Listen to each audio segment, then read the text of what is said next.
सरकार मुर्दाबाद। मानसिकता की अर्चना गुप्ता मुर्दाबाद।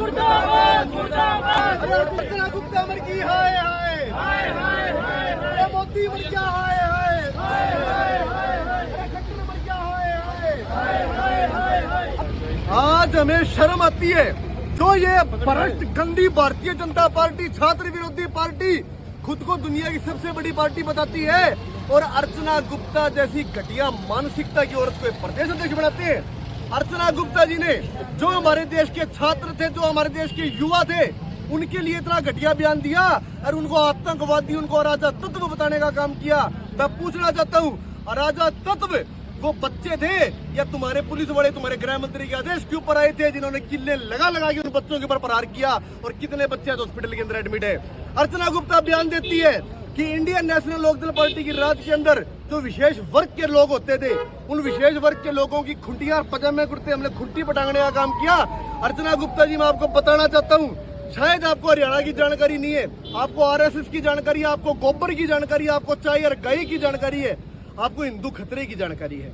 आपको ये जानकारी नहीं है कि हरियाणा प्रदेश पजामे कुर्ता हमारा पहनावा रहा है, हमारी वेशभूषा रही है। आज पजामा कुर्ता मात्र कोई विशेष वर्ग के लोगों ने नहीं पहना।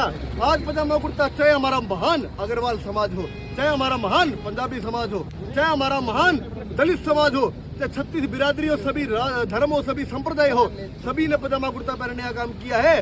तो आज भारतीय जनता पार्टी कभी तो रामचंद्र जांगड़ा जैसे भ्रष्ट गंदे आदमी को आज्ञा करके ऐसे बयान दिलवाती है, कभी ये राम कुमार गौतम से ऐसे बयान दिलवाती है, कभी रेखा शर्मा से ऐसे बयान दिलवाती है, पहले राजकुमार सैनी से बयान दिलवाती थी और आज अर्चना गुप्ता को आज्ञा कर दिया गया है।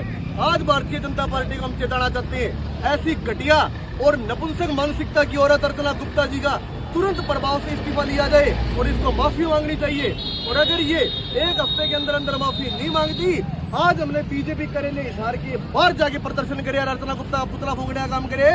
अगला जो प्रदर्शन होगा वो हम चंडीगढ़ में करने का काम करेंगे और पूरे हरियाणा का ये तो संगठन, हमारा युवा संगठन चंडीगढ़ के अंदर विधानसभा के बाद एक हफ्ते बाद प्रदर्शन करने का काम करेगा। हिसार के अंदर एक कमा के खाने में विश्वास रखने वाला एक संपन्न समृद्ध परिवार, एक शरीफ परिवार, जीवन की निर्मम हत्या होती है। अब 11वां दिन होने के बावजूद भी वो पुलिस की गिरफ्त से बाहर है। आज रणबीर गंगवे का, आज नायब सिंह सैनी का कुत्ता भी गुम हो जाए ना, कुत्ता भी, यही एसपी हिसार है, 2 घंटे के अंदर उस कुत्ते को ढूंढने का काम करेगा। लेकिन जीवन का और जो हमारे हत्या हुई है, हमारे टोकस का हमारा भाई था, इनका कसूर, इनकी गलती ये थी, ये एक शरीफ घर के अंदर पैदा हो गए, इनकी गलती ये थी, इन्होंने हिंदू मुसलमान नहीं करे, इन्होंने जात पात नहीं करी, इन्होंने कमा के खाने में विश्वास रखे, इन्होंने शराफत की जिंदगी चुनी, इनकी ये कमी थी, ये इनकी गलती थी।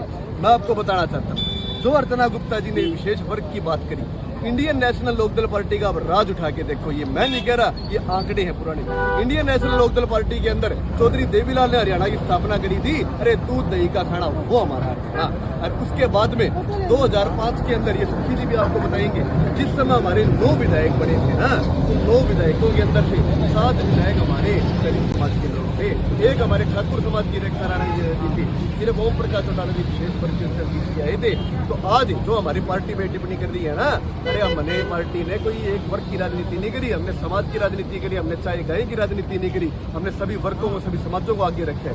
ऐसे घटिया लोग, अरे जहाँ पटेल जाता है वहाँ तुम पटेल वर्सी जोल करते हो, यहाँ जाट जाता है यहाँ तुम जाट वर्सी जोल कर रहे हो, महाराष्ट्र में तुम मराठा वर्सी जोल कर रहे हो, जहाँ मुसलमान होते हैं वहाँ तुम हिंदू मुसलमान करते हो।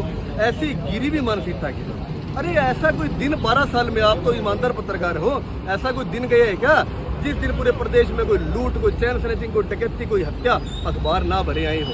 ये अच्छे दिन थे जो हमें दिखाए गए थे। हरियाणा में 8.57% क्राइम रेट है, पूरे हिंदुस्तान में 3रे नंबर पे क्राइम के अंदर आते हैं। 40% बेरोजगारी दर है।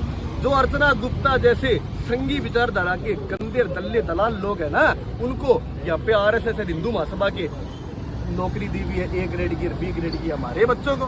अरे PhD पास बच्चों को D ग्रेड की नौकरी में चपड़ासी लगा रही है। ये ऐसी घटिया मानसिकता के लोग। भाई क्या कुछ कहोगे आज को? आज अमित भाई आप देखोगे जो बीजेपी घटिया मानसिकता है वो आज जग जाहिर होगी। ये आज हरियाणा के अंदर जातिवाद, धर्म के नाम पर दंगे करवाना चाहते हैं। ये बोले विशेष वर्ग के लोगों के हमने पजामे कुर्ते खूंटे पे टंगवा दिए। तो मैं इसको बताना चाहता हूँ, पहली बात तो पजामा कुर्ता धोती कुर्ता हमारा हरियाणा की संस्कृति है। अगर आप एक विशेष वर्ग को टारगेट करते हो तो इसके अंदर सभी वर्गों का अपमान है। पजामा कुर्ता तो सभी वर्गों के लोग पहनते हैं, धोती कुर्ता हमारी शान है, पूरे हरियाणा की शान है। और दूसरी बात ये इन लोग के अंदर यूँ बोल रहे हैं भाई इन लोग तो ऐसे करते थे वैसे करते, तो मैं इनको बताना चाहता हूँ चौधरी देवलाल जी की विचारधारा, उनका इतिहास आप उठा के देखना, चौधरी ओम प्रकाश चौटाला जी का इतिहास आप उठा के देखना। जब 2005 के अंदर हमारी 9 सीटें आई थी इनेलो की, उसके अंदर एक जो सीट थी वो रेखा राणा की सामान्य वर्ग की सीट थी, अदर जितनी भी सीटें थी वो सारी दलित समाज की थी। मैं खुद नायक समाज से आता हूं और मुझे इतना मान सम्मान इस पार्टी के अंदर दिया हुआ है, मुझे कोई भी प्लेटफॉर्म है वहां पे बोलने का पूरा अधिकार दिया गया है। मैं कोई कहीं पे भी जाकर के मेरी आवाज बुलंद कर सकता हूं, मैं किसी भी वर्ग की आवाज उठा सकता हूं। तो हम इसकी कड़ी मुखालफत और निंदा करते हैं। सार्वजनिक रूप से डॉक्टर अर्चना गुप्ता को माफी मांगनी चाहिए और जब तक ये माफी नहीं मांगती हम इसके खिलाफ ये लड़ाई जारी रखेंगे।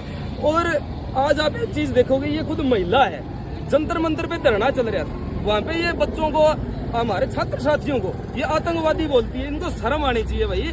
आपके घर में भी छात्र है, आपके बच्चे भी पढ़ते लिखते होंगे, क्या वो आतंकवादी है क्या?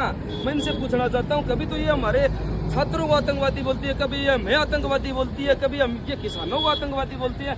आपकी विचारधारा क्या है, आपकी मानसिकता क्या है, ये बताओ। आप हिंदू मुस्लिम करने से आपको फुर्सत नहीं है, अब आप जातिवाद पे उतर के आपकी ये घटिया मानसिकता अब जग जाहिर होगी है। लोगों को आपकी मानसिकता का पता चल गया है। 2029 के अंदर आपको असली औकात ये हरियाणा प्रदेश के लोग दिखाने का काम करेंगे, जिनको आप ऐसे टारगेट कर रहे हो, जिनको आप बोले खूंटियों पर टांग दे, फलाना टांग दे, धिगड़ा टांग देंगे, ये आपको टांगे खूंटियों पे, मैं आपको बता रहा हूँ। और मैं आपको स्पष्ट करना चाहता हूँ, ये डॉक्टर अर्चना गुप्ता जी है, जब क्यों नहीं बोली, जब हरियाणा की बेटियों के ऊपर वहां पे जंतर मंतर पे लठ बरसाए गए थे, उनके ऊपर बर्बरता की गई थी, किस प्रकार से उनको छुआ गया था। एक 15 साल की बच्ची है जिसको ये आरएसएस के कच्छाधारी उसको धमकी देते हैं, बोले तेरा रेप करके हम फेंक देंगे, ऐसे गलत शब्दावली का वो यूज करते, तब ये अर्चना गुप्ता क्यों नहीं बोली? अब ये ऐसी बोल रही है, ऐसी अच्छी मानसिकता की ये महिला है, इसको प्रदेश अध्यक्ष बनाए रखा है, इसको तुरंत इस्तीफा देना चाहिए और सार्वजनिक रूप से इसको माफी मांगनी चाहिए। तो कहीं ना कहीं रोष जो है आप देख पा